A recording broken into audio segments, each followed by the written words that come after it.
हरे कृष्ण। तो आज के इस भगवत गीता के 36th सेशन 36वें सेशन में आप सबका हार्दिक स्वागत है। आशा करता हूँ मेरी आवाज़ आपको ठीक से आ रही होगी। अगर आ रही है तो आप चैट बॉक्स में बस यस लिख दीजिएगा। तो अपना सेशन हम आरंभ करने से पहले आइए अपने अपने गुरुजनों का स्मरण कर लें। ओम अज्ञानतिमिरन्धस्य ज्ञानञ्जनशलाकया चक्षुरुन्मिलितं येन तस्मै श्रीगुरवे नमः। वाञ्छाकल्पतरुभ्यश्च कृपा सिन्धुभ्य एव च पतितानां पावनेभ्यो वैष्णवेभ्यो नमो नमः। तो आज के इस सेशन में आप सबका हार्दिक स्वागत है। जो हमारे साथ अगर कोई नए श्रोता हैं तो उनकी जानकारी के लिए हम बता दें कि लगभग 45 मिनट्स तक हमारी भगवत गीता की क्लास रहेगी और उसके बाद हम क्वेश्चन आंसर्स के लिए प्लेटफॉर्म ओपन कर देते हैं और अगर कोई मीडिया की न्यूज़ इत्यादि हो तो उस पर 5 मिनट की हम डिस्कशंस कर सकते हैं। पिछली बार हम सब ने बहुत ही आप सबके सहयोग से गीता जयंती का उत्सव मनाया था और जो सबको बहुत पसंद आया। फेसबुक पे भी उसको बहुत सारे श्रोताओं ने उसको बहुत अच्छा पसंद किया, लाइक किया। तो हमने एक उसमें भगवत गीता की आरती करी थी जिसमें उसका हम अर्थ नहीं डिस्कस कर पाए थे। तो आज हम प्रयास करेंगे कि उस भगवत गीता की आरती को मैं 5 मिनट आपको, उसके बड़े सुंदर शब्द थे तो उसको हम एक बार उस पर भी अपनी चर्चा जारी रखेंगे आज। तो हमने पिछली क्लास में दूसरे अध्याय का 13वां श्लोक अधिकांश रूप से कर लिया था। उसमें जो सिर्फ उसके अब आखिरी 2-3 पॉइंट्स रह गए हैं, आइए हम उनको रिकलेक्ट करके विचार करते हुए और फिर आज जो 14वां श्लोक है, 14 श्लोक, उसको हम आगे अध्ययन करेंगे। तो मैं एक बार हम सबकी यादाश्त के लिए मैं 13वां श्लोक स्क्रीन पे ला रहा हूं और उसमें जो बस 1-2 पॉइंट्स हैं वो हम उनको डिस्कस कर लेते हैं और फिर हम 14वें श्लोक की तरफ बढ़ेंगे।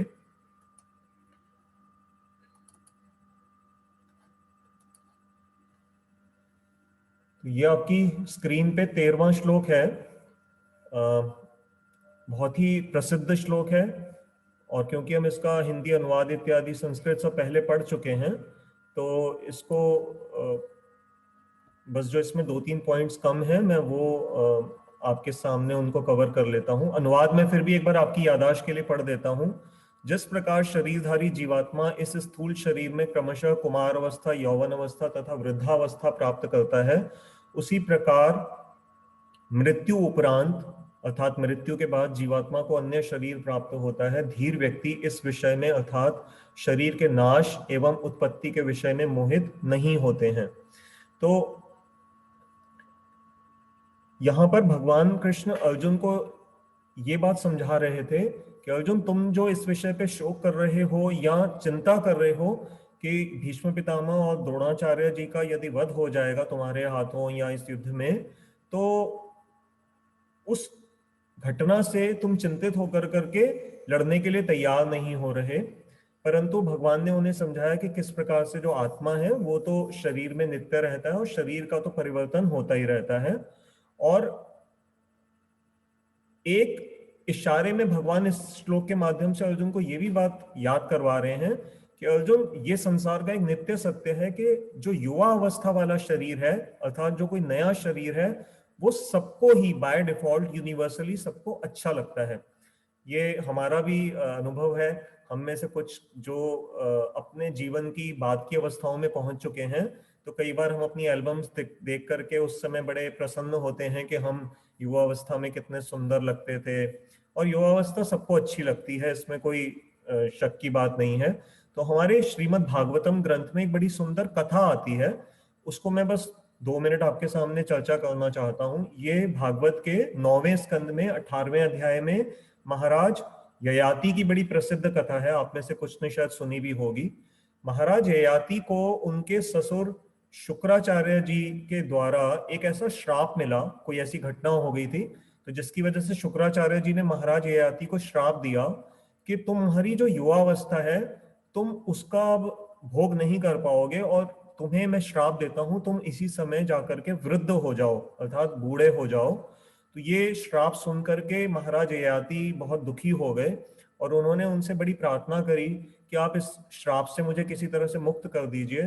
तो शुक्राचार्य जी ने कहा, देखो श्राप तो तुम्हें भोगना पड़ेगा, परंतु क्योंकि तुम इतनी प्रार्थना कर रहे हो, और उन्होंने मन में सोचा कि ये मेरी ही बेटी का ही पति है, तो इसके कष्ट पाने से मेरी बेटी को भी कष्ट मिलेगा। तो उन्होंने कहा ठीक है, अगर तुम्हारे जो पुत्र हैं उसमें से कोई भी तुम्हारा पुत्र यदि अपना यौवन तुम्हारी वृद्धावस्था के साथ एक्सचेंज करने के लिए तैयार हो जाए तो तुम इस श्राप से बच सकते हो। तो उन्होंने अपने अपने एक एक करके पुत्रों से बात करी। उनके बड़े पुत्र ने तो मना कर दिया क्योंकि वो तो भगवान का भजन करना चाहते थे। तो उन्होंने कहा, पिता मेरे को तो जवान शरीर चाहिए, तभी मैं भगवान का भजन कर पाऊंगा। तो एक जो छोटे पुत्र थे उनका नाम था पुरु। तो पुरु ने अपने पिता की इच्छा को मान लिया और उन्होंने कहा कि ठीक है, अगर मैं आपको इस तरह से प्रसन्न कर सकता हूं तो क्यों नहीं, आप मेरा यौवन ले लीजिए और अपनी वृद्धावस्था मुझे दे दीजिए। और ये वृद्धावस्था पा करके पुरु तो अपने पिता की एक तरह से उसने सेवा कर ली, और जो राजा ययाति थे वो बड़े आनंद से दोबारा से अपनी पत्नियों के साथ सुख से शांति से रहने लगे। परंतु उन्होंने एक जीवन में देखा कि कई साल इस तरह से युवावस्था में भोग करने के उपरांत उनको अंत में यही एक रियलाइजेशन हुई कि मन जितना भी हम सुख का भोग कर लें तो मन जो है ना वो तृप्त नहीं होता। ये बड़ा इंपॉर्टेंट एक पॉइंट है समझने का। तो उनको ये रियलाइजेशन हो गई कि जो मेरे मन की इच्छाएं हैं ये ठीक ऐसा ही हो रहा है जैसे आग के अंदर जितना घी डालते जाते हैं तो आग उतनी बढ़ती है, बुझती नहीं है। तो वैसे ही मन को उन्होंने इतने भोग दिए, शरीर को इतने भोग दिए, परंतु वो देख रहे थे कि उससे मैं प्रसन्न नहीं हो रहा, और अंततः उन्होंने फिर से अपने पुत्र को बुला करके पुरु के साथ ये दोबारा से एक्सचेंज कर लिया और वे स्वयं भगवान का भजन करने के लिए वनों में चले गए। और जो पुरु जो बेटा था उसको दोबारा से अपनी युवावस्था प्राप्त हो गई। तो इस कथा से दो हमें शिक्षाएं मिली। एक तो ये कि कितना भी हम शरीर से भोग कर लें उससे तृप्ति नहीं मिल सकती, और दूसरा कि जो इस श्लोक से इसका संबंध है कि अगर हमारे को युवावस्था मिलती है तो वो हमारे लिए एक अच्छी बात होती है, मतलब वो उसको हर कोई चाहता है। तो भगवान एक तरह से अर्जुन को इशारे में ये बात कह रहे हैं इसी श्लोक के माध्यम से, 13वें श्लोक के माध्यम से, कि अर्जुन ये जो द्रोणाचार्य जी हैं और भीष्म पितामह हैं, क्योंकि इनके ये बड़ी एलिवेटेड पर्सनैलिटीज हैं और बहुत ही भगवान के भक्त भी हैं और बिल्कुल सतपथ पे चलने वाले हैं। इस जीवन में जरूर उनके कार्य कुछ मेरी ही अर्थात भगवान की सेवा के लिए उन्होंने कुछ ऐसे कार्य किए विकट परिस्थितियों में, परंतु उनका अगला जो जन्म होगा वो बहुत अच्छी स्थिति में होगा। या तो वो भगवान के धाम में जाएंगे, और अगर भगवान के धाम में नहीं भी जाते तो जिस भी स्थान पे जाएंगे वो यहाँ से बहुत अच्छा स्थान होगा। तो तुम्हारी चिंता करने का कोई भी प्रश्न ही नहीं उठता। और वैसे भी अब उनके शरीर वृद्ध हो चुके हैं। ये तो भीष्म पितामह को इच्छा मृत्यु का वरदान था, तो इसलिए वो बहुत लंबी आयु से अपना जीवन बिताते आ रहे थे, क्योंकि वो कुरु वंश की सेवा के प्रति बद्ध थे। तो परंतु उनकी आयु तो बहुत थी, ऐसे ही गुरु द्रोणाचार्य भी वृद्ध हो चुके थे। तो जब वृद्ध हो जाता है शरीर तो उसमें वो क्षमता नहीं रहती, तो उनको वैसे भी नया शरीर इससे मिल जाएगा, तो इसमें तुम क्यों मोहित हो रहे हो। तो इससे इस कहानी का इस श्लोक के साथ इस संबंध था, तो इसलिए हमने इस पर चर्चा करी। एक बार मैंने आपको बताया था कि इस श्लोक में मैं थोड़ा सा आपको दो साइंटिफिक फिनोमेनन हैं जो कि श्लोक के साथ जुड़े हुए हैं और वो इंटरेस्टिंग हैं बड़े। और हो सकता है आप में से भी कुछ ने कभी इस तरह की कोई घटना सुनी हो या आपका भी कुछ उसके बारे में कभी ऐसा कुछ रहा हो, तो मैं उसको भी एक मिनट के लिए आपको बताना चाहूंगा। देखिए, दो टर्म्स हैं हमारी इंग्लिश में, जिनको पहले मैं इंग्लिश के वर्ड्स बोलूंगा और फिर आपको मैं हिंदी में उसका धीरे धीरे बता दूंगा। एक आपने सुना होगा near death experiences. Near death experiences क्या होता है कि कोई कोई ऐसे घटनाएं कभी कभी घटती हैं कि कोई व्यक्ति बिल्कुल मृत्यु के बहुत नजदीक होता है और उस समय उसको कुछ एक ऐसा एक्सपीरियंस होता है, उसको हम आउट ऑफ बॉडी एक्सपीरियंस भी कहते हैं, कि वो अपने शरीर से कुछ देर के लिए उसकी चेतना अलग हो जाती है और वो ऑब्जर्व कर सकता है या कर सकती है कि मेरे साथ इस शरीर के साथ इस समय क्या हो रहा है। और बाद में वो उसको हूबहू वैसा ही वर्णन कर करके बता देता है कि जब मैं इस समय, मेरा शरीर जब बेहोशी की अवस्था में था, तो डॉक्टर्स या मेरी शरीर के साथ इस समय क्या हो रहा था। और ये बात मैं कोई अपनी तुक्कों से या इमेजिनरी उससे नहीं कह रहा हूं। अगर आप में से कुछ लोगों को इस विषय में इंटरेस्ट हो, बल्कि कुछ जानते भी होंगे, तो ये बाकायदा ऐसी कई मेडिकल हिस्ट्रीज पूरे वर्ल्ड में, वेस्टर्न वर्ल्ड में भी और हमारे यहाँ पे भी रिकॉर्डेड हैं, डॉक्यूमेंटेड फैक्ट्स हैं। और इस तरह की कई घटनाएं बाकायदा कुछ राइटर्स ने अपने शोध कार्य के अंदर, अपने थीसिस के अंदर उनको डॉक्यूमेंट करके उनके ऊपर बुक्स भी लिखी हैं। तो एक है ये आउट ऑफ डेथ एक्सपीरियंस, और दूसरा है past life memories. Past life memories अर्थात कभी कभी ऐसा देखा जाता है कि कोई अपने इस जीवन में कुछ ऐसे उसको स्मृति आती है, उसको ऐसा महसूस होता है कि मैं तो यहाँ का रहने वाला नहीं हूं, मैं किसी और जगह रहता था और वहां मेरे साथ एक घटना हुई थी। और वो जो इस जीवन में फिर वो शांत नहीं रह पाता, वो कोशिश करता है कि मैं उस जगह पे जाऊं। तो इसको बोला जाता है पास्ट लाइफ मेमोरी। इसके ऊपर भी बहुत रिसर्च हुई है।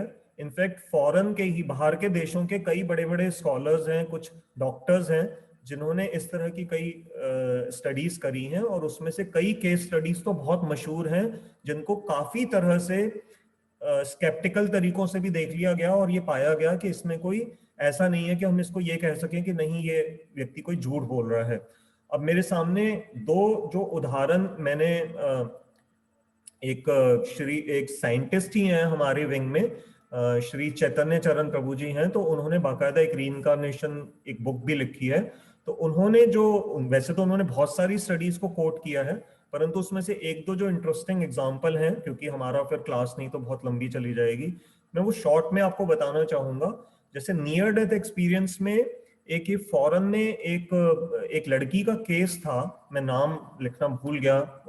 उसमें उस लड़की के साथ क्या हुआ, उसको कुछ ऐसी बीमारी थी कि उसमें उसका जो ऑपरेशन होना था, उसमें उसके शरीर के लगभग सभी अंगों को रोकना बहुत जरूरी था। वो बहुत रेयर तरह की बीमारी थी, यहाँ तक कि उसके हार्ट को भी रोकना था, उसके ब्रेन को भी थोड़ी देर के लिए बिल्कुल स्लीपिंग मोड में डालना था। तो ऐसे जो बहुत जटिल, बड़ा कठिन ये ऑपरेशन था। तो जब उसको बड़े हाई लेवल के वो एनेस्थीसिया वगैरह दिए गए, तो वो ऑपरेशन जब उसका चला, और उसमें बाकायदा वो ऑपरेशन ऐसा था, क्योंकि ये केस मैं इसलिए आपको बता रहा हूं क्योंकि इस केस के अंदर इवन ब्रेन को भी बिल्कुल शांत कर दिया गया था, ब्रेन को बिल्कुल लगभग स्लीपिंग मोड में डाल दिया गया था। तो ये बहुत जरूरी है, क्योंकि नहीं तो आपके मन में डाउट आ सकता है कि उसका ब्रेन जरूर एक्टिव रहा होगा, परंतु ये इस पर्टिकुलर एग्जांपल में ब्रेन तक को भी बिल्कुल शांत कर दिया गया था, क्योंकि ब्रेन के अंदर भी कुछ बीमारी का उसका इफेक्ट था। तो जब वो ऑपरेशन हो गया, तो उसके बाद वो लड़की थी, तो उसने होश में आने के बाद हूबहू बिल्कुल सही तरीके से पूरा का पूरा वो ऑपरेशन डिस्क्राइब किया, कि डॉक्टर और नर्सेज आपस में ये बातें कर रहे थे, और क्या क्या उन्होंने टूल्स यूज किए थे उस समय, क्या कौन से मेरे रिश्तेदार बाहर इंतजार कर रहे थे, क्या था। तो वो सारा बिल्कुल डॉक्यूमेंटेड है। यहाँ तो मैं शॉर्ट में बता रहा हूँ, परंतु वो केसेस बहुत डिटेल्ड में उनको स्टडी किया गया है। और डॉक्टर्स भी इस विषय पे बहुत हैरान थे कि जिस तरह के एनेस्थीसिया इसको दिए गए थे। देखिए, दो बातें, अगर वो उसकी कॉन्शियसनेस अगर उस समय थी और अगर उसमें चेतना थी, तो फिर ऑपरेशन के समय में जितना कष्ट होता है, तो वो फिर व्यक्ति ऑपरेशन नहीं करा सकता। ये तो बात आप भी समझते हैं। अगर हम एक दांत भी निकलवाने जाते हैं, तो डॉक्टर पहले हमारे मसूड़ों में इंजेक्शन से उसको सुन्न कर देते हैं, तभी हमारे दांत की कोई रूट कैनाल या ये सब हम जो एक्सट्रैक्शन करा पाते हैं। तो जब एक छोटा सा दांत का ऑपरेशन के लिए इतना एनेस्थीसिया इतना पावरफुल होता है, तो फिर ऐसे बड़े ऑपरेशंस, जो इतना जटिल ऑपरेशन था पूरे मतलब बाहर की कंट्रीज के लिए भी, तो उसमें ऐसा कैसे संभव हो सकता है कि वो चीखी चिल्लाई नहीं, और उसने बाद में वो सब कुछ ठीक से डिस्क्राइब भी कर दिया। तो ऐसे बहुत सारे केसेस हैं। तो इस एग्जाम्पल से हमें क्या समझ में आ रहा है कि हमारे शरीर के अंदर जो आत्मा है, वो देह से अलग एक तत्व है, और किसी किसी विशेष परिस्थिति में वो आउटसाइड ऑफ बॉडी एक्सपीरियंस को प्रदर्शित करने में, महसूस करने के लिए सक्षम है। तो इन सब उदाहरणों से हमें थोड़ा सा एक रफ एस्टिमेट लग रहा है कि सोल की जो प्रेजेंस के ये क्या साइंटिफिक प्रूफ्स हैं, क्योंकि आजकल साइंस का जमाना है तो सब लोग पूछते हैं। तो ये आउट ऑफ बॉडी एक्सपीरियंसेस इस चीज में बड़ा थोड़ा सा डायरेक्शन क्लियर करते हैं। दूसरा जो मैंने आपसे बात कही थी पास्ट लाइफ मेमोरीज की, उसका हम भारतीयों को हमारी हिंदी फिल्मों से वैसे बड़ा एक्सपीरियंस है। खास करके रोमांस के अंदर ये बड़ा दिखाया जाता है कि एक मैं अभी थोड़े दिन पहले बच्चे देख रहे थे टेलीविजन पे फिल्म ओम शांति ओम, तो उन दिनों में मेरा यही गीता का श्लोक चल रहा था। तो मेरे को एकदम से मैं रिलेट कर पाया कि देखो इसमें बाकायदा उन्होंने कैसे वो दिखाया है कि वो मतलब किसी तरह से उनकी मृत्यु हो जाती है और फिर अगले जन्म में वो दूसरा जन्म जब आता है तो उसको स्मृति रहती है कि मैं इस लड़की से प्यार करता था। तो ऐसी बहुत सारी फिल्म्स, खास करके हिंदी फिल्म्स तो वैसी बहुत सारी हैं। तो खैर उसको फिल्म्स के टॉपिक को अगर अलग रख दें तो हम यहाँ थोड़ा सीरियसली बात कर रहे हैं। तो इसमें हमारे यहाँ पर तो जो स्टडीज इतनी थॉरो नहीं है, बट जो फॉरेन कंट्रीज में कई रिसर्चर्स ने जो बहुत बहुत डिटेल में स्टडी करी है, तो कई केसेस तो ऐसे आए हैं जिससे लोगों को बड़ा आइडिया लगता है कि पिछले जन्म में कोई याद आ रही है आगे चल के, कि जब कोई व्यक्ति अचानक से कोई एक ऐसी स्क्रिप्ट लिखा हुआ पाया जाता है, वो स्क्रिप्ट उसने कहीं सीखी नहीं है, कोई वो लैंग्वेज इतनी रेयर है, और जब उसको रिसर्च किया जाता है तो पता लगता है वो तो कहीं सैकड़ों मील दूर, लाखों मील दूर किसी और देश में बहुत करोड़ लाखों कई सैकड़ों साल पहले वो स्क्रिप्ट यूज होती थी। तो ये कोई कॉमन सेंस से ऐसा नहीं माना जा सकता कि वो जो स्क्रिप्ट है वो कैसे इस व्यक्ति को याद आ गई इस जीवन में। तो अगर हम इस तरह के जब अजूबों के बारे में पढ़ते हैं कि किसी दूसरे देश की स्क्रिप्ट जो कि बड़ी रेयर स्क्रिप्ट है और वो एकदम से आप बोलना शुरू कर दें, लिखना शुरू कर दें, तो ये कैसे संभव है अगर आपने उसकी ट्रेनिंग नहीं ली। तो ऐसे तो बहुत सारे केसेस हैं। अगर आपको उन पे भी विश्वास ना हो तो फिर उससे ऊपर कुछ और दूसरे तरह के केस हैं जिसमें एक बाकायदा एक पूरे वर्ल्ड में एक केस बहुत थॉरो स्टडीड है। उसमें एक टर्की देश का एक बच्चा था। उस टर्की देश के बच्चे ने जिस घर में जन्म लिया, तो वो थोड़ा सा जब बड़ा हुआ तो वो ये कहने लगा अपने माँ बाप को कि मैं यहाँ का रहने वाला नहीं हूँ, मेरे को आप इस जगह पे लेकर के चलिए, मेरे को वहां जाना है। और उसने कहा कि अगर आप मुझे लेकर के जाते हो तो ठीक है, नहीं लेकर के जाओगे तो मैं स्वयं भाग करके चला जाऊंगा। अब वो छोटा बच्चा था तो उसके माँ बाप घबरा गए। उन्होंने कहा अगर ये नहीं हम इसको लेकर के जाएंगे और अगर खुद चला गया तो बहुत मुश्किल हो जाएगी। तो उसको वहां लेकर के गए और जो वो गांव का उसने रास्ता, वो किसी दूसरे देश की बात थी, वो वहां गया और वहां पर जैसा जैसा वो बताता गया तो उस जगह पे वो पर्टिकुलर वो गांव था। और वहां एक घर की तरफ उसने वो ढूंढता ढांढता उस गांव में वो अपने माता पिता को ले गया और वहां जाकर के उसने एक स्त्री को देखा और उसने कहा कि ये मेरी पत्नी थी। और उसने उसकी घटना में क्या है रिकॉर्डेड, बड़ी सीक्रेट बात ये थी कि ये इसका चरित्र अच्छा नहीं था। तो एक बार इसका पति पत्नी का आपस में झगड़ा हो गया था और इसने उठा करके एक चाकू टाइप कोई ऐसी घातक चीज अपनी पत्नी को ही ऐसे जब मारने का प्रयास किया था। तो वो पत्नी जब हटी तो पत्नी के इनर थाइज में, देखिए ये इनर एरिया है हमारा, थाइज के पास इनर वो चाकू लगा था। तो उसको ये घटना याद थी, ये बात पत्नी जानती थी। तो वो पत्नी तो अब शादी उसने दूसरे पति के साथ कर ली थी और अब उसके बच्चे भी थे। तो जब ये रिसर्च करके उस लेडी से पूछा गया तो उसने कहा हाँ ये बिल्कुल बात ठीक है कि मेरे ऐसे इनर थाई पे ऐसे निशान है। फिर उस बच्चे ने, अब ऐसा क्या होता है, इसमें परेशानी क्या है, जब उस बच्चे ने देखा कि इस मेरी वाइफ के, पुराने जन्म की वाइफ के अब और बच्चे हो चुके हैं जो उम्र में अब उससे भी बड़े थे, क्योंकि इमेजिन कीजिए उसकी डेथ तो काफी टाइम पहले हो गई थी, अब ये छोटे जन्म में बच्चा होकर के आया था और उसके जो बच्चे थे वो अब और बड़े हो चुके थे, मतलब बाप से बड़े बच्चे हैं। तो फिर वो उनको प्यार करने लगा। ये बात बिल्कुल डॉक्यूमेंटेड है, सारी रिकॉर्डेड है। फिर जब ये केस बहुत प्रसिद्ध हुआ और ऐसे ऐसे बात चली तो जो मेडिकल रिसर्चर्स आए तो उसमें ये देखा गया असल में इसकी पिछले जन्म में जो मृत्यु हुई थी ना, इसका किसी के साथ ऐसा झगड़ा हुआ था तो उन्होंने इसको जैसे मर्डर कर दिया था। तो जो उस समय की पोस्टमार्टम रिपोर्ट थी, उस पोस्टमार्टम रिपोर्ट में जहां जहां पे शरीर पे चिन्ह, क्योंकि पोस्टमार्टम रिपोर्ट में आपको पता है कि चिन्ह मार्क कर लिए जाते हैं कि कहाँ कहाँ पर चोट लगी थी। वो सारे चिन्ह, उनमें से बहुत सारे ऐसे चिन्ह को जब कंप्यूटर ग्राफिक्स में डाला गया और मैच किया गया, तो इस बच्चे के शरीर में कई ऐसी जगहों पे 6 जगह पाई गई जहां पर चिन्ह बिल्कुल मैच थे उस जन्म की चोट के निशान के। तो अल्टीमेटली फिर इस केस को बाकायदा डॉक्यूमेंटेशन के अंदर रिकॉर्ड किया गया। हालांकि फिर ऐसा माना जाता है, अब इसका कोई प्रैक्टिकल हल तो निकल नहीं सकता, क्योंकि अब ये तो नहीं होगा कि उस बच्चे के साथ अब उस स्त्री का दोबारा से विवाह होगा। ये आपको याद होगा पिछली बार हमने एक चर्चा करी थी 1-2 क्लासेस पहले, कि अगर हमें पुनर्जन्म की यादें बहुत ज्यादा आने लग जाएं या प्रकृति अगर हमें ना भुलाए, तो आप देखेंगे कि फिर जीवन को आगे चलाया नहीं जा सकता, क्योंकि ये तो बहुत जबरदस्त कॉम्प्लिकेटेड केसेस हो जाएंगे। तो ऐसा देखा गया है कि जब किसी को इस तरह की घटना होती है और अगर वो ये मान जाते, मतलब उनको मिलवा दिया जाता है उस परिवार वगैरह से, फिर धीरे धीरे उनका जीवन ना शांत हो जाता है और वो धीरे धीरे फिर अपने नए जीवन में ही सेटल हो जाते हैं। ऐसा एक इंडियन बच्चे का भी एक केस है, परंतु फिर वो समय बहुत डिटेल हमारा चला जाएगा। तो ऐसे जिनको इसमें इंटरेस्ट हो तो आप अगर गूगल पे भी देखेंगे पास्ट लाइफ मेमोरीज, तो आपको मिल जाएंगे। तो इस पास्ट लाइफ मेमोरी में उन चैतन्य चरण प्रभु जी ने 4 सब स्टेजेस बताई हैं। मैं वो स्टेजेस बस आपको बता देता हूं कि कैसे वो वाउच किया जाता है कि केस टू केस की स्टडी में कैसे मिलाया जाता है कि ये बच्चा सही बोल रहा है या नहीं।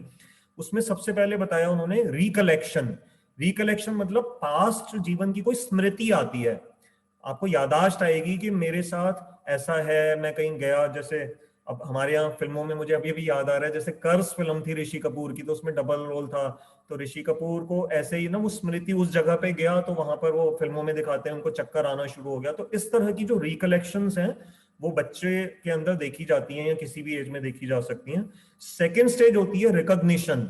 रिकॉग्निशन अर्थात जैसे ये जो बच्चा था टर्की का, तो इसको रिकलेक्शन के बाद ये जब अपने गांव में गया तो वहां इसने रिकॉग्नाइज कर लिया कि ये मेरा घर था, ये मेरी पत्नी थी, और ये मेरी उसके साथ ऐसे घटना हुई थी, यहाँ मैंने उसको चाकू मारा था और वहां उसका निशान था। तो ये था रिकॉग्निशन की स्टेज, मतलब पहचानना। तीसरा होता है बिहेवियर। बिहेवियर में क्या है, जैसे ये बच्चा बिहेव कैसे कर रहा था, अपनी पत्नी के साथ ऐसे बात कर रहा था जैसे वो सचमुच में ही उसका पति हो। अपने बच्चों को ऐसे देख रहा था कि जैसे वो उसके अपने बच्चे हों, जबकि वो स्वयं उनसे भी एज में छोटा था। तो ये बिहेवियर के साइंस हैं। और चौथा अल्टीमेटली जो सबसे बड़ा प्रूफ देखा जाता है वो है बर्थ मार्क्स। तो बर्थ मार्क्स में क्या होता है कि जैसे अगर ये जो मार्क्स इस बच्चे के मैच हो गए, अब आपके मन में एक प्रश्न आ सकता है कि ऐसा क्यों होता है कि सिर्फ बहुत थोड़े से केसेस में, मतलब मरने वाले तो ऐसे इस दुनिया में कितने करोड़ों अरबों लोग अब तक मर चुके हैं इसी हिस्ट्री में जब से हम रिकॉर्ड कर रहे हैं, परंतु जो इस तरह के केसेस हैं जैसे टर्की के बच्चे का केस है या ऐसे, तो ये तो बहुत गिने चुने हैं, इनको तो हम उंगलियों पे गिन सकते हैं, है ना। तो आपके मन में प्रश्न आ सकता है कि ये एक्सेप्शंस क्यों हैं या इसका कारण क्या है कि कभी कभी ऐसा हो रहा है। तो उन्होंने ये एक्सप्लेन किया था। देखो मेरा तो ये सब्जेक्ट मैटर नहीं है, ना मैं इसका एक्सपर्ट हूं, लेकिन मैं आपका प्रश्न आएगा तो मैं इसको जो मैंने उनसे सुना मैं वही बात आपको एज इट इज रिपीट कर रहा हूं। उन्होंने इसका उत्तर ये दिया, कहते हैं कि एक्चुअली क्या होता है, कुछ ऐसे घटनाएं होती हैं मृत्यु के समय की जो बहुत ही एकदम से ना बड़े फास्ट हो जाती हैं, खास करके जैसे ये मर्डर इत्यादि के जो केसेस होते हैं। तो कभी कभी जिस आत्मा के साथ अगर इस तरह की घटना घटती है तो वो बहुत हद तक उस समय शॉक स्थिति में चली जाती है, और शॉक स्थिति में जाने की वजह से उसको एक ऐसा एक मतलब उसके लिए वो एक ऐसा अनएक्सपेक्टेड एक्सपीरियंस है कि वो उस चेतना से उसकी मेमोरी में वो इतना ज्यादा इम्प्रिंट छोड़ देता है कि जब वो अगले जन्म में वो जाती है जीवात्मा, तो उस इम्प्रिंट को अपने साथ लेकर के जाती है। वो इम्प्रिंट क्योंकि उसके साथ कैरी होकर के इतना फास्ट उसकी मेमोरी में उसकी पोस्ट लगी हुई है कि वो हटती नहीं है, और ऐसा बहुत रेयर केसेस में ही होता है। और दूसरा ये जो चिन्ह है, शरीर के जो चिन्ह हैं, तो ये भी क्योंकि शरीर के अंदर डैमेज तो हुआ था शरीर का, जैसे कोई एक्सीडेंट हुआ या किसी ने कोई मर्डर इत्यादि की घटना हुई, तो वो जो इम्पैक्ट है उस फिजिकल वेपन का, वो बेसिकली उसी अपने इनर बॉडी के ऊपर एक छाप छोड़ देता है, और जिसकी वजह से जो आउटर बॉडी अगले जीवन की बनती है वो कुछ ऐसे चिन्हों को लेकर के फिर से अपना अपना जीवन दिखाती है। तो मेरा ये कुछ घटनाएं बताने का उद्देश्य किसी तरह का अंधविश्वास फैलाना या ऐसा नहीं था, परंतु क्योंकि ये चीजें काफी हद तक कुछ ऐसे केसेस हैं जो मेडिकली भी डॉक्यूमेंटेड हैं, बड़े बड़े डॉक्टर्स सर्जन्स ने ही इनके ऊपर रिपोर्ट्स लिखी हैं और बुक्स लिखी हैं, तो इसलिए हमारे श्लोक के साथ इनका संबंध था। हमारी वैदिक फिलॉसफी में तो ये चीजें कोई नई तरह की नहीं है, लेकिन आजकल का क्योंकि मॉडर्न समाज है और इस तरह के प्रश्न आते हैं, तो इसलिए मैंने इस श्लोक के साथ इनका संबंध था, तो इसलिए हमने उनके ऊपर चर्चा करी है। तो अब हम इस श्लोक को मैं दोबारा से आपके साथ स्क्रीन पे एक बार एक खास वजह से लेकर के आ रहा हूं, तो आप उसको फिर से देखिएगा। अब आपने इसकी अंतिम लाइन पढ़िए, धीर व्यक्ति इस विषय में अर्थात शरीर के नाश एवं उत्पत्ति के विषय में मोहित नहीं होते हैं। तो यहां भगवान ने नेगेशन के लैंग्वेज के यूज से नेगेटिव वर्ड यूज करके धीर व्यक्ति का एक बताया है उनके चरित्र के बारे में, कि वो इस विषय में अर्थात जीवात्मा के शरीर बदलने के विषय में धीर व्यक्ति मोहित नहीं होता है। अब अर्जुन के मन में एक प्रश्न आ सकता है, हमारे मन में भी प्रश्न आ सकता है कि अच्छा ये तो भगवान ने बताया कि धीर व्यक्ति ऐसा नहीं करता। अब अगला प्रश्न ये आ सकता है कि धीर व्यक्ति क्या करता है, हम कैसे पहचानेंगे किसी भी धीर व्यक्ति को कि उसके जीवन में ऐसा क्या है जो कि वो पॉजिटिवली करता है। ठीक है, नेगेटिव से अब हम समझने जा रहे हैं पॉजिटिव में। तो भगवान 14वां श्लोक अब जो मैं आपके साथ स्क्रीन पे ला रहा हूं, तो उसमें आप देखोगे कि धीर व्यक्ति के लक्षण जो हैं वो भगवान और खुल करके बताएंगे। हाँ, एक मैंने पॉइंट आपके लिए और लिखा था, ये जो पूर्व जन्म के जो स्मृतियां कभी कभी आती हैं, इसमें ऐसा भी बहुत सारा देखा जाता है। आपने देखा होगा कई आपके मित्रों को, आपके रिश्तेदारों को, या कभी आपके साथ भी किसी किसी के साथ होता है कि कोई पानी से बहुत डरता है। हर व्यक्ति पानी से नहीं डरता, बट कुछ लोग पानी से बहुत डरते हैं। कुछ लोग ऊंचाइयों से बड़ा डरते हैं, जैसे अगर बहुत ज्यादा ऊंचाई पे जाएंगे ना तो कईयों को चक्कर आने शुरू हो जाते हैं, वो नीचे देख भी नहीं सकते। और कोई कोई इतने स्ट्रॉन्ग दिल के होते हैं कि वो, जैसे अब आपको याद होगा डिज्नीलैंड वगैरह कभी आप गए हो तो बड़ी खतरनाक राइड्स होती हैं। अब मैं पर्सनली उन राइड्स पे नहीं जा सकता, मतलब I am not very comfortable with these Heights या बहुत फास्ट स्पीड पे।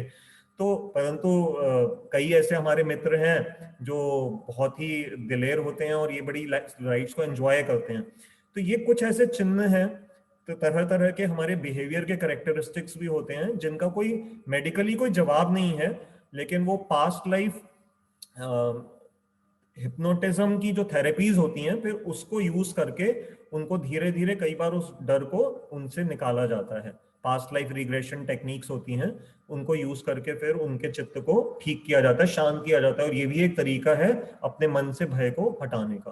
तो अब मैं आपके साथ स्क्रीन पे 14वां श्लोक जो आज का हमारा श्लोक है उसको लेकर के आ रहा हूं।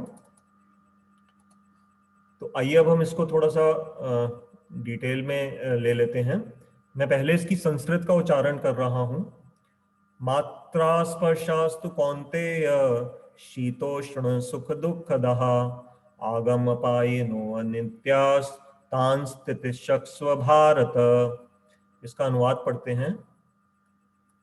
हे कुंती नंदन, भगवान ने यहाँ पर अर्जुन का एक नाम कौन्तेय यूज किया है, तो हिंदी में आ रहा है, हे कुंती नंदन, इंद्रियों की वृत्ति के साथ विषयों के संयोग से सर्दी गर्मी सुख तथा दुख प्राप्त होते हैं। वे क्षण भंगुर एवं अनित्य होते हैं, अतः हे भारत तुम उनको सहन करो। यहाँ पर अर्जुन को एक दूसरा नाम भी भगवान पुकार रहे हैं, भारत। तो इन दोनों नामों का क्या यूज है अभी हम इनको भी समझेंगे, और इस श्लोक के अर्थ को आइए एक एक शब्द करके समझने का प्रयास करते हैं। ये जो 2-3 श्लोक जो इस समय ये हैं, ये भगवत गीता की माने गए हैं। की मतलब कुंजी, जैसे ताले की चाबी होती है। तो इस पूरी भगवत गीता के ज्ञान में घुसने के लिए ये 2-3 श्लोक ना बिल्कुल कुंजी के समान है। क्यों? क्योंकि इसके पहले वाले श्लोकों में भगवान ने आत्मा का कॉन्सेप्ट इंट्रोड्यूस किया, और शरीर के अनित्य होने का कॉन्सेप्ट इससे पिछले वाले में इंट्रोड्यूस किया। तो देखिए जो 12वां श्लोक था हमारा, मैं एक बार स्क्रीन पे 12वां श्लोक भी आपको दिखा रहा हूं। 12वें श्लोक में क्या था कि भगवान ने आत्मा के विषय में बताया था कि हर कोई एक एक पर्सन होता है और वो कभी मरता नहीं है, नित्य रहता है। तो 12वें श्लोक से पता लगा कि आत्मा नित्य तत्व है। 13वें श्लोक से पता लगा कि शरीर जो है वो नित्य नहीं है, शरीर बदलता रहता है। अब 14वां जो श्लोक है ना, ये आज का जो श्लोक है हमारा, ये 12वें और 13वें को दोनों को रिकंसाइल कर रहा है। कैसे कर रहा है, आइए अब इसको हम धीरे धीरे समझेंगे। तो इसके पहले संस्कृत के अर्थों को लेते हैं एक एक करके। मात्रा शब्द से ये श्लोक आरंभ हो रहा है। तो मात्रा शब्द का अर्थ यहाँ पर क्या है, मात्रा और स्पर्श। स्पर्श आप समझते हैं, कॉन्टैक्ट, टच को कहते हैं स्पर्श। तो मात्रा स्पर्श, मात्रा मतलब जो इंद्रियों का जो स्पर्श होता है किसके साथ, इंद्रिय विषयों के साथ, ठीक है। तो इन इंद्रिय विषयों का एक टेक्निकल नाम मात्रा भी है, तन मात्रा उनको बोलते हैं। अगर आप में से कुछ को स्मरण हो जिन्होंने सांख्य योग अच्छी तरह से कभी स्टडी किया है, तो मैंने 2-3 क्लासेस पहले आपको पृथ्वी संसार के 20 तत्व गिनवाए थे जो हमारी पूरी क्रिएशन में तत्व हैं। तो 24 तत्व मैंने आपको टोटल बताए थे, जिसमें से 20 ऐसे थे जिसमें 5 हमारी कर्मेंद्रियां, 5 ज्ञान इंद्रियां, 5 ये जो तत्व हैं जिनसे संसार बना हुआ है, अर्थात पृथ्वी, जल, वायु, अग्नि, आकाश, और 5 मैंने आपको बताया था तन मात्राएं होती हैं। तन मात्राएं क्या होती हैं वो मैं अभी आपको थोड़ा सा बताऊंगा, क्योंकि वो फिलोसॉफिकल बात है समझने की। तो ये 20 मिलाकर करके जड़ीय तत्व बनते हैं, और जो 4 तत्व बाकी बचते हैं, मन, बुद्धि, अहंकार और चित्त, तो 24 तत्वों का ये पूरे हमारे शास्त्रों में, वेदों में बताया गया है। हाँ गौतम जी, आप ठीक कह रहे हैं, 26। अच्छा है, इट मीन्स के you are listening very attentively, बहुत अच्छी बात है। अब जो 24 के बाद जो 2 तत्व और बच गए, जो गौतम जी अभी यहाँ पर याद करा रहे हैं, वो है आत्मा और परमात्मा। तो गौतम जी, क्योंकि आत्मा और परमात्मा इस संसार के तत्व नहीं है, इसलिए जब जनरली चर्चा करी जाती है इन भौतिक तत्वों की, तो जनरली 24 ही बोले जाते हैं, और जो 2 अगर ऐड कर दो, आत्मा और परमात्मा, तो फिर वो 26 हो जाते हैं। तो इन 20 तत्वों में जो 5 तत्व हैं तन मात्राएं, वो तन मात्राएं क्या हैं, आइए पहले हम उनको थोड़ा सा समझ लें, और फिर मैं इस मात्रा शब्द को यहाँ पर हम समझेंगे कि मात्रा यहाँ पर किस लिए यूज हो रहा है। तन मात्रा क्या होता है, पहले इसको आइए थोड़ा सा कॉन्सेंट्रेशन से समझिएगा कि हमारा जो वैदिक कॉन्सेप्ट ऑफ क्रिएशन है, आप में से कईयों ने सुना होगा कि शब्द कहते हैं, सबसे पहले क्या था, शब्द था। जैसे ओम के बारे में बोला जाता है कि सारी क्रिएशन जो कहां से आरंभ हुई है, ओम, ओंकार से आरंभ हुई है। तो शब्द की ध्वनि से ही ये मटेरियल क्रिएशन मैनिफेस्ट हुई है। तो शब्द जो है वो सटल तत्व है। उस शब्द से किसकी उत्पत्ति हुई, आकाश की। आकाश इंग्लिश में हम ईथर कहते हैं उसको। तो शब्द से आकाश प्रकट हुआ, आकाश से फिर नेक्स्ट जो तन्मात्रा आई, देखिए पहली, अब ये 5 तन्मात्राएं हैं, शब्द जो इत्यादि है ना, ये इंद्रियों के विषय हैं। तो शब्द पहली पहली जो ऑब्जेक्ट था, उससे आकाश प्रकट हुआ, और आकाश से स्पर्श, स्पर्श मींस टच का कॉन्सेप्ट, और जब टच का कॉन्सेप्ट आया तो उससे जो भौतिक तत्व जो कॉरेस्पॉन्डिंग है वो है वायु, एयर।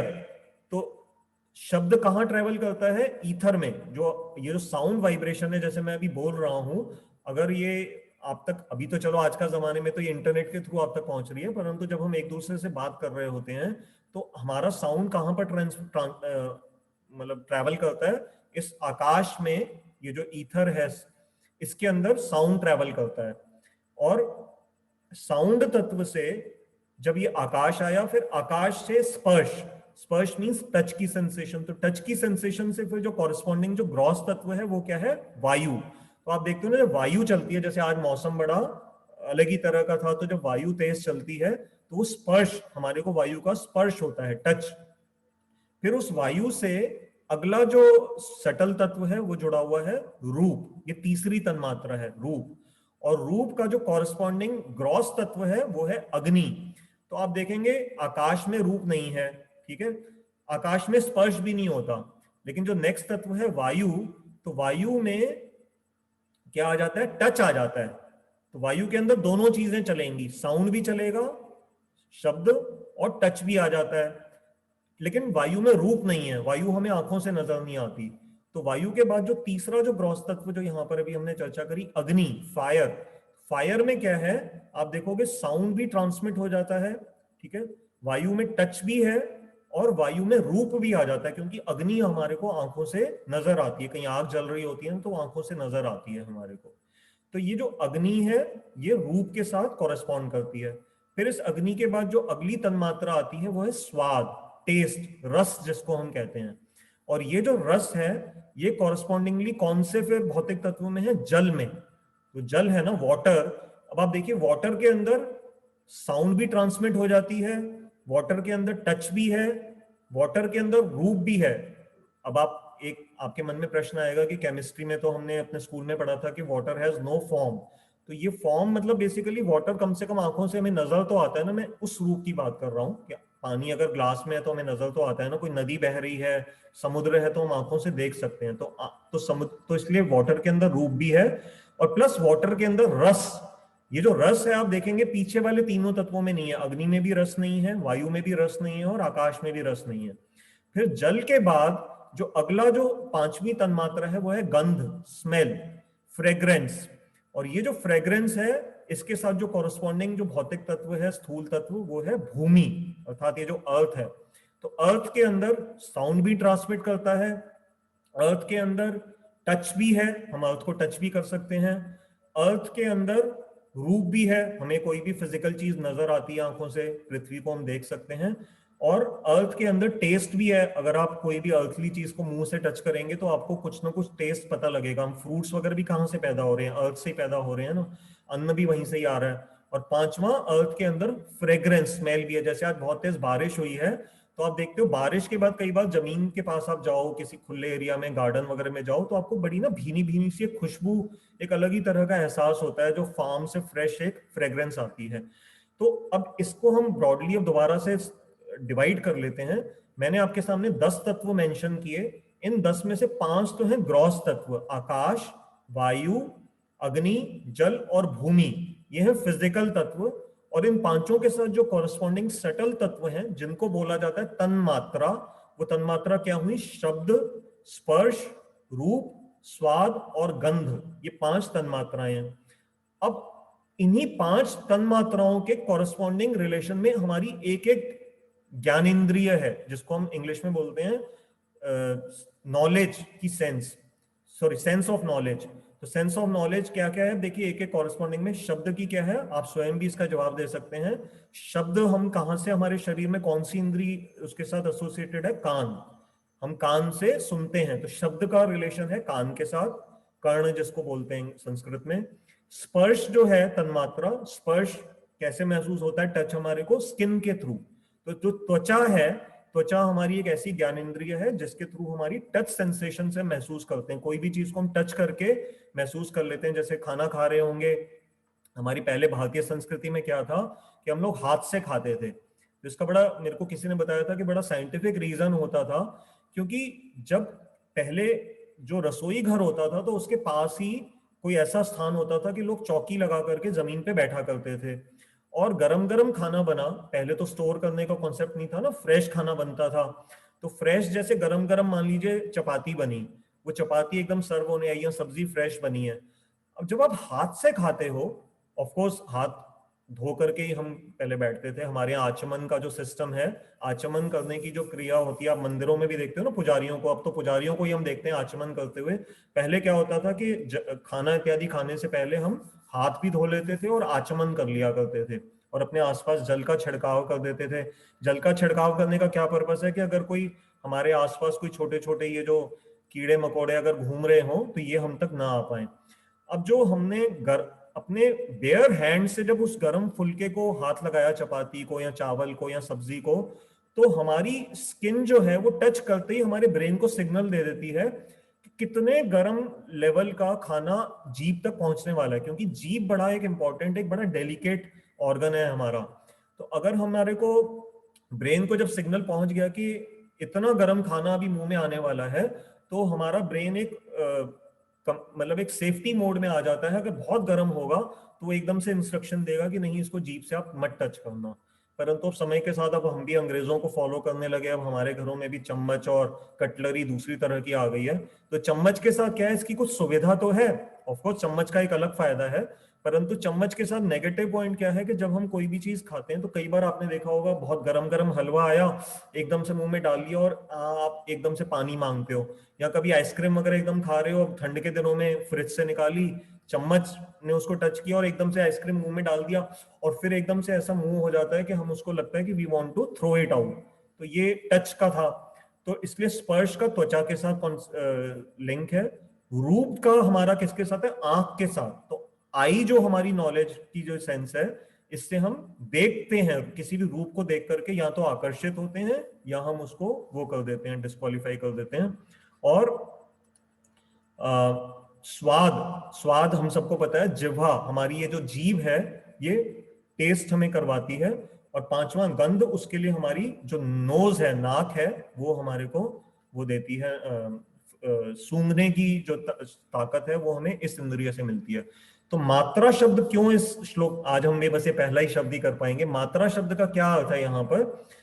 मात्रा, आपको पता है जैसे शब्दों के कई अर्थ होते हैं, तो एक तो हमने व्याकरण में मात्रा पढ़ा है ना, बड़े ऊ की मात्रा, बड़े ई की मात्रा, तो ये वो वाला मात्रा अर्थ नहीं है यहाँ पर। यहाँ पर जो मात्रा का यूज होगा, मात्रा हम कहते हैं नापने के लिए, मेजर करने के लिए। आप अब ये जैसे कई बार आप कहेंगे ना कि अच्छा कोई कुकिंग क्लास आप ज्वाइन करोगे, तो आपकी टीचर आपको बोलेगी कि आपने ये जो डालना है, समझिए एक आप वो बना रहे हैं, कस्टर्ड बना रहे हैं, तो टीचर ने बोला कि इतनी मात्रा में दूध डालिए, तो मात्रा मींस क्वांटिटी, ठीक है। अब इन सेंसेस के साथ ये मात्रा शब्द क्यों यूज हो रहा है श्लोक के अंदर? क्योंकि सेंसेस क्या है, सुख और दुख को मेजर कर लेती हैं उस अपने सेंस ऑब्जेक्ट के अंदर। क्योंकि इंद्रियां नाप लेती हैं, इसलिए उनको मात्रा शब्द से जोड़ा जा रहा है। कैसे मापती हैं इंद्रियां? जैसे आपको अपने बेटे की शादी करनी है, अब आप लड़की देखने गए, तो आपने लड़की को अपनी आंखों से देखा, होने वाली बहू को देखा अपनी आंखों से।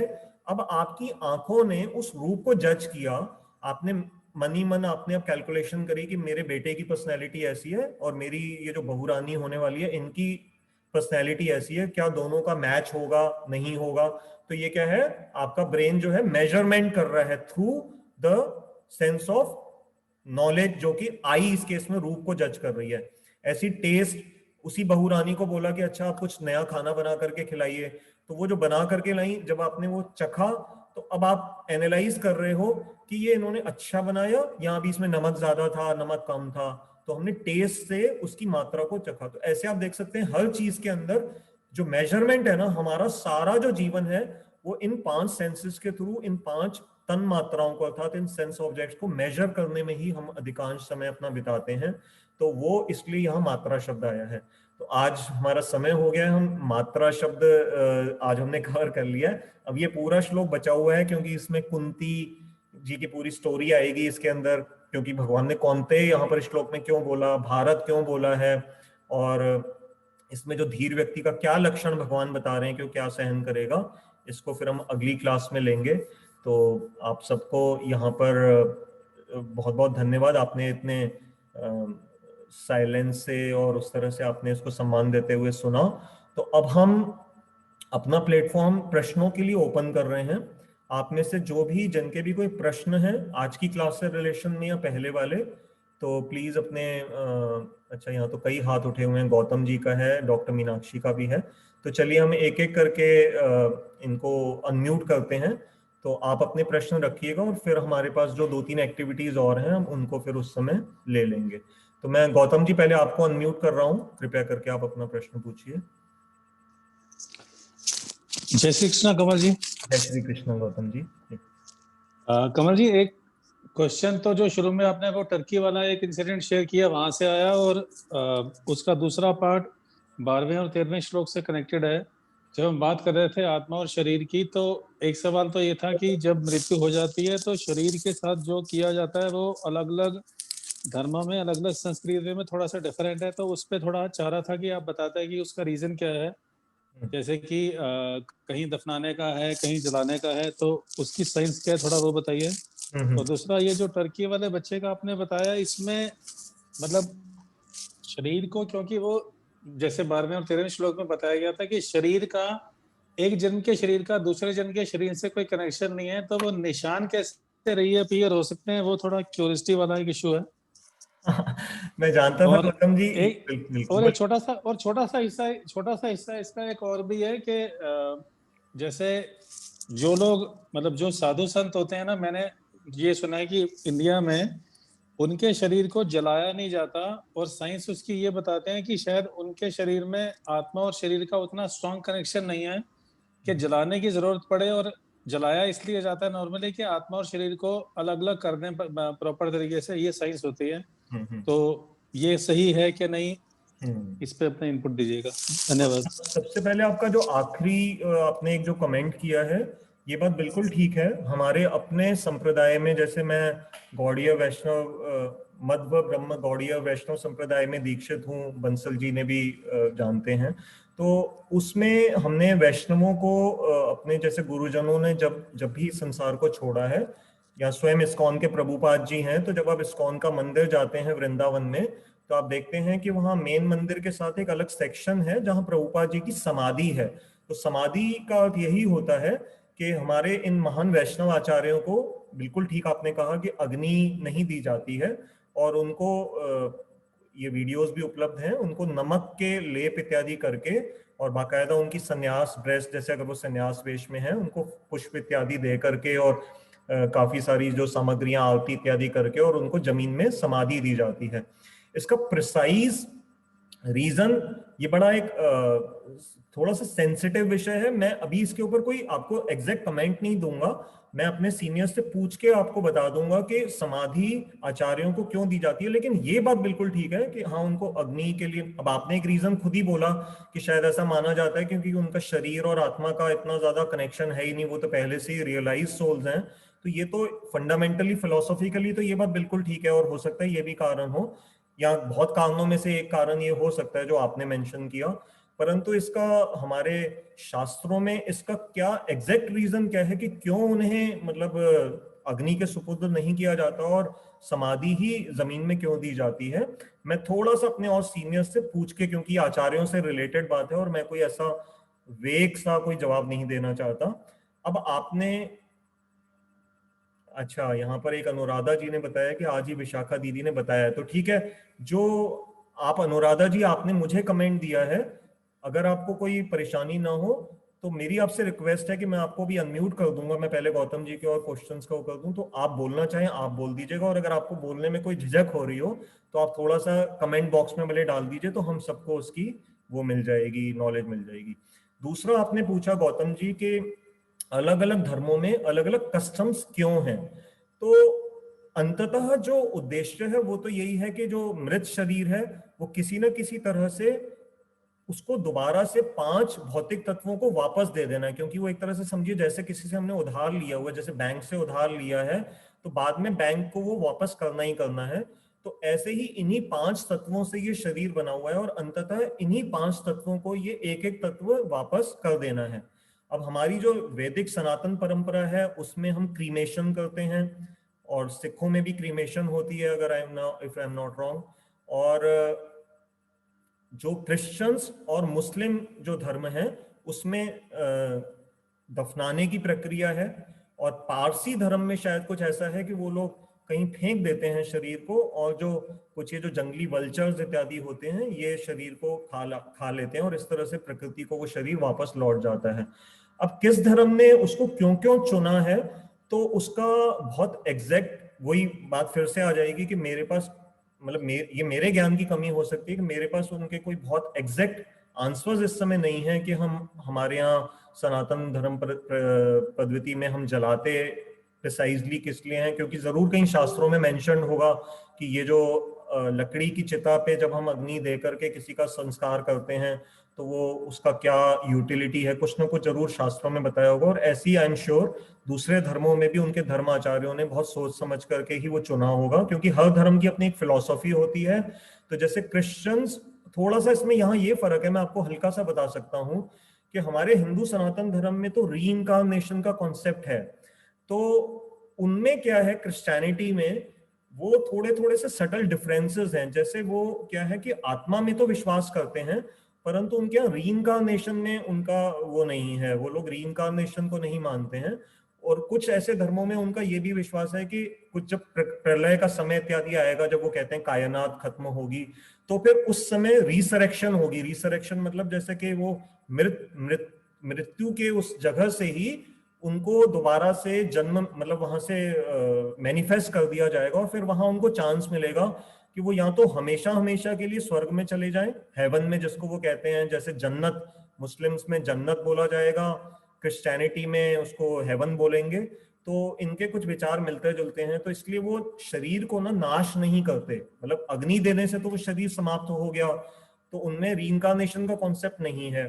तो उसके अंदर ये माना जाता है कि जब हमने इनको दफना दिया है तो अगला तो कोई इनका जन्म है नहीं, क्योंकि रीइंकार्नेशन की थ्योरी का नहीं है वहां पर कॉन्सेप्ट। तो उसमें यही है कि फिर वो जब प्रलय का समय आएगा, जब वो कहते हैं डे ऑफ जजमेंट, तो I think they use this word कि जब जजमेंट अर्थात सबके ऊपर कोई ना कोई जजमेंट दी जाएगी कि उनके कर्म कैसे थे, तो उस समय या तो फिर उनको हमेशा हमेशा के लिए हेवन में भेज दिया जाएगा या हमेशा हमेशा के लिए हेल में भेज दिया जाएगा। दोजख, आई थिंक दोजख इज द वर्ड फॉर नरक, और जन्नत इज फॉर स्वर्ग। तो इस तरह के कुछ शब्द हैं। अगर आप में से यहाँ पर किसी और को भी इस विषय पे नॉलेज हो तो हमारे साथ शेयर कर सकते हैं, उसमें कोई मतलब हम सब एक दूसरे के साथ यहाँ ज्ञान बांट रहे हैं। तो ये है। और अब एक आपका प्रश्न था कि उस बच्चे के आपने वो जो साइंस पूछे कि भाई ये आपने ये कहा कि 12वें और 13वें श्लोक इत्यादि से तो हमें पता लगा कि मृत्यु का आगे कुछ ज्यादा नहीं जाता है कैरी फॉरवर्ड होके, तो वो मैंने उसी समय ही वो थोड़ा सा बोल दिया था। मैं जानता था कि ये प्रश्न कईयों के मन में आएगा। तो ये बड़ा एक्सेप्शनल केसेस में है। अब इसके दो कारण हो सकते हैं। एक कारण तो मैंने वहां पर आपको उसी समय बताया कि वो इतना ट्रॉमेटिक एक्सपीरियंस है, किसी किसी केस में वो मृत्यु बिल्कुल, खास करके जैसे एक्सीडेंटल या मर्डर के केसेस में इस तरह के अगर आ जाती हैं घटनाएं, तो वो जो आत्मा उस शरीर में थी वो इतना शॉक्ड उसको लगता है उस समय कि वो उस खतरनाक इंप्रेशन को, उस ट्रॉमा को अपने साथ कैरी फॉरवर्ड करके अगले जीवन में ले जाती है। तो अगले जन्म में वैसे भी हमारे थॉट्स और फीलिंग्स जाती हैं। मैंने ये पिछली बार भी आपको थोड़ा अलग से भी बताया था कि हमारा जो जिस तरह का नेचर है वो काफी हद तक हम अगले जन्म में कैरी फॉरवर्ड करते हैं। मन बुद्धि अहंकार तो वही जाता है ना, वो चेंज नहीं होता। हाँ, ये जो साइंस वगैरह किसी किसी केस में नजर आ रहे हैं, उनके शरीर में चिन्ह नजर आ रहे हैं, वो बड़े एक्सट्रीम केसेस हैं, जिसका उन्होंने एक रीजन तो मुझे ये बताया था।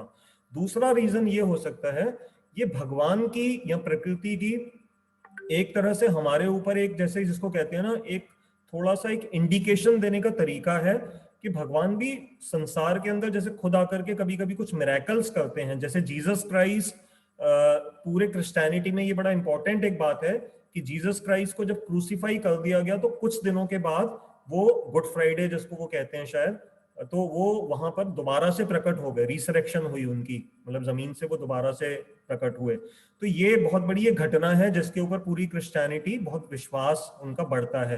तो हम इसको ऐसे ही ले सकते हैं कि ये भगवान की हम सबके ऊपर बड़ी कृपा है कि कम से कम ऐसे कुछ छोटे छोटे केसेस हैं दुनिया के अंदर जिनसे हमारे को थोड़ा सा आत्मा के विषय में और पुनर्जन्म के विषय में थोड़ा सा हमारे को कुछ ये बातें चैलेंजिंग लगती हैं और हम फिर सोचने पे मजबूर हो जाते हैं। तो ये कुछ हद तक हम उनके ऊपर भी छोड़ सकते हैं, और कुछ मैंने आपको बताया कि बड़ा ट्रॉमेटिक और बड़ा एक डिस्टर्बिंग एक्सपीरियंस होता है किसी किसी आत्मा के लिए, और इसलिए वो फिर इम्प्रिंट्स अगले जीवन में चले जाते हैं।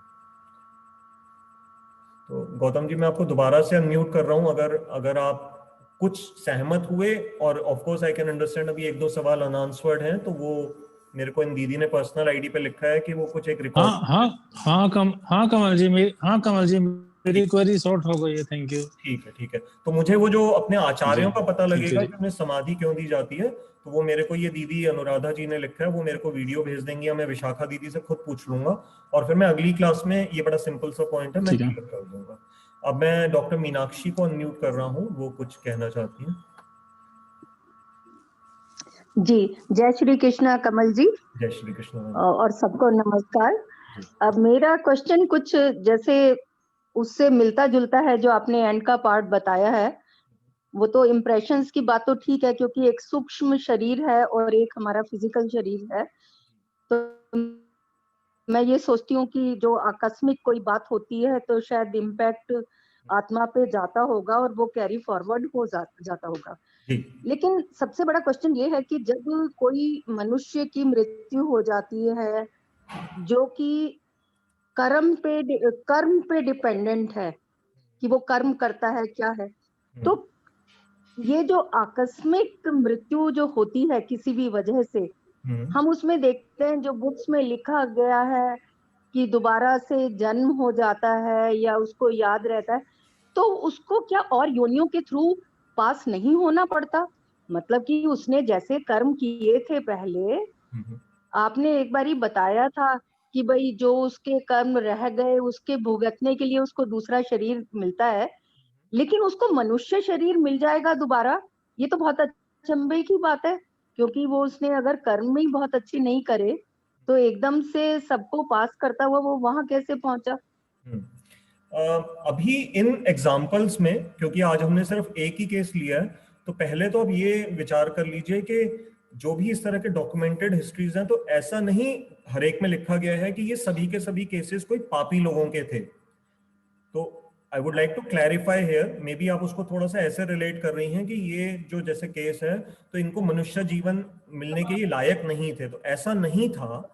यहाँ पर इस केस में ये जो टर्की वाला जो केस बच्चे का आया है, इसका ये तो वर्णन आया है कि इसने अपनी पत्नी के ऊपर वो अटैक किया था, पत्नी बच गई, लेकिन उसके इनर थाई पे वो थोड़ा सा चाकू जाकर के लगा था। लेकिन इसके अलावा उसकी उस हिस्ट्री में जितना मैंने सुना उस लेक्चर को, उसमें उसके बारे में कोई ऐसा नेगेटिव पॉइंट नहीं था।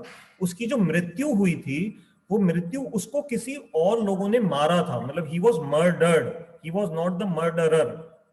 तो इसलिए उसको अभी हम उतनी खराब स्थिति में नहीं मान सकते कि एकदम से वो मनुष्य जीवन में जाने के लायक नहीं था, एक बात। दूसरी बात, मैम ये भी जरूरी नहीं है कि अगर कोई पापी व्यक्ति भी है तो कई बार कुछ लोगों के जन्म में पाप भी होते हैं और कुछ पुण्य भी होते हैं, और पिछले जन्मों का भी कोई अच्छे इफेक्ट्स पुण्य कैरी फॉरवर्ड होने वाले भी चल रहे होते हैं। तो ऐसा भी संभव है कि कई बार हमारे को पुण्यों के प्रभाव से मनुष्य जीवन फिर से मिल रहा है और हम उसको भोग करने के बाद फिर हमारे पापों का नंबर आता है और हम किसी निचली योनि में जा सकते हैं। In short, it is a very complicated system. स्वयं भगवान कृष्ण ने ही गीता में आगे जाकर के डिक्लेयर कर दिया है, गहना कर्मणो गतिः। गहना means it's very difficult to understand, very complicated. तो इसके बारे में कोई भी कंक्लूसिव बात कर्म की थ्योरी के हिसाब से हम बहुत कभी भी इतना क्लियरली नहीं कह सकेंगे कि किसी के साथ ऐसा क्यों होता है।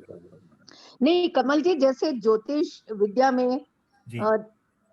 मतलब मैं उसको यहाँ भगवत गीता के साथ नहीं रिलेट कर रही, लेकिन मन में आ रहा है कि वो ज्योतिष बता देते हैं कि जी ये आगे इसका ऐसे होगा वैसे होगा, या पिछले जन्म में पूरी जिंदगी का भी बता देते हैं और पिछली उसका भी, ये तो पिछले जन्म में ये रहा था। तो मतलब थोड़ा सा मैं समझती हूँ कि ये कॉम्प्लिकेटेड चीज है, लेकिन क्योंकि आज कॉन्टेक्स्ट आया है तो मन में ऐसे उथल पुथल सी हो रही है कि आपसे पूछा जाए। हाँ मैम, ज्योतिष जो है, देखिए ज्योतिष एक वेदों का ही एक उपांग है, इसलिए ज्योतिष शास्त्र जो है वो बिल्कुल एक recognised system of regulating life है, उसमें कोई शक नहीं। हाँ, अब इसमें दो सवाल ये जरूर आ जाते हैं, क्योंकि ये कलयुग चल रहा है, तो अच्छे ज्योतिषी मिलना पहली बात बहुत मुश्किल है, मतलब आप समझ सकते हैं, क्योंकि वो भी बड़ा कमर्शलाइज हो गई है फील्ड। जैसे आजकल अच्छा डॉक्टर मिलना समझिए बहुत मुश्किल है, ऐसे ही एक अच्छा ज्योतिषी जो बिल्कुल जिसको अच्छी नॉलेज हो वो भी बहुत मुश्किल है। और दूसरा, इन्हीं ज्योतिषियों के बारे में हमारे शास्त्रों में ही एक ऐसी घटना लिखी हुई है, मैं इस समय थोड़ा सा बहुत प्रॉपरली रिलेट नहीं कर पा रहा, लेकिन मुझे कहीं ना कहीं से उसका कॉन्टेक्स्ट मिल जाएगा, मैं और खुल के बता दूंगा।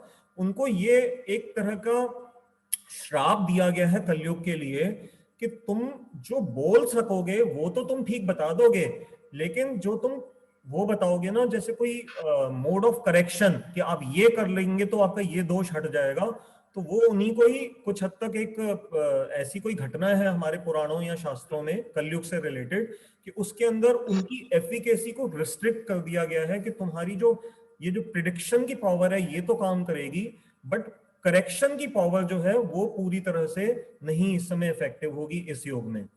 तो हमारे को ज्योतिषियों से गाइडेंस जरूर मिल जाती है, लेकिन ये ठीक वैसा ही है जैसे आज गूगल या आपको कोई वेदर फोरकास्ट कंपनी बता देती है, जैसे 2 दिन पहले अखबार में आ जाता है कि आज 2 दिन के बाद बारिश होगी, तूफान चलेगा और वो होगा। लेकिन मनुष्य का जो कर्म करने की इंडिपेंडेंस है वो हमें हमेशा हमारे पास में है। उस प्रिडिक्शन के बेस पे हम ये नहीं होता कि हम घर पे बैठ जाते हैं जी कि आज तो हम ऑफिस नहीं जाएंगे या स्कूल नहीं भेजेंगे बच्चों को। हम तैयारी कर सकते हैं, हम रेनकोट पहन सकते हैं, हम हाथ में अम्ब्रेला ले सकते हैं, हम घर से आधा घंटा पहले निकल सकते हैं, और जो भी तैयारी करनी है खराब वेदर से लड़ने के लिए, हम उसके लिए बेटर प्रिपेयर्ड हो सकते हैं। तो ज्योतिष भी वही काम करता है broadly, it can give you a guideline कि मैम देखिए आपके हस्तरेखा में कुछ लिखा है कि आपका ये जो समय आने वाला है ये थोड़ा कष्टदायक है, तो स्टे केयरफुल।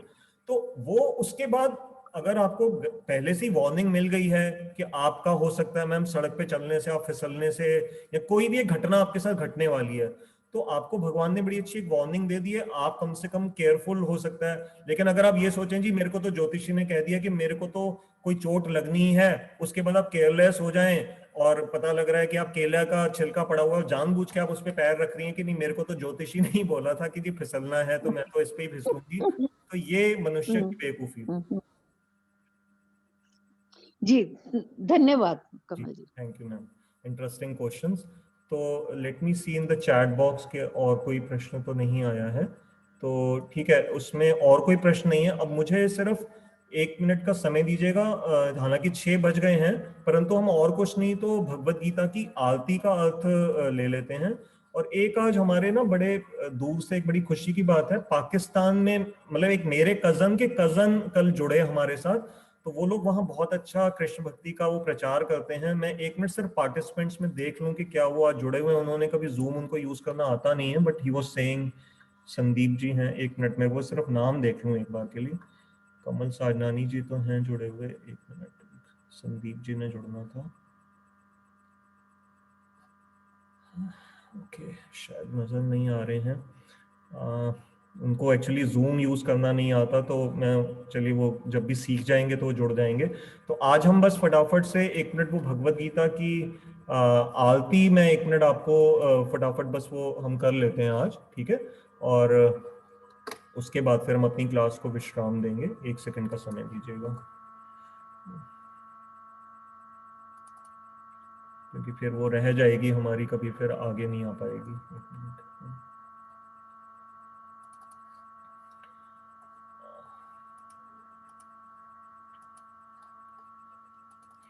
तो आप में से पिछली बार जो लोग हमारे साथ थे, तो हमारे मनीष जो मित्र हैं उन्होंने बहुत अच्छा इसको गाया था, तो हम इसको गाने का तो काम पहले कर चुके हैं, तो मैं इसके थोड़े से वर्ड्स बस डिस्कस कर लेते हैं, क्योंकि इसके शब्द बड़े सुंदर थे।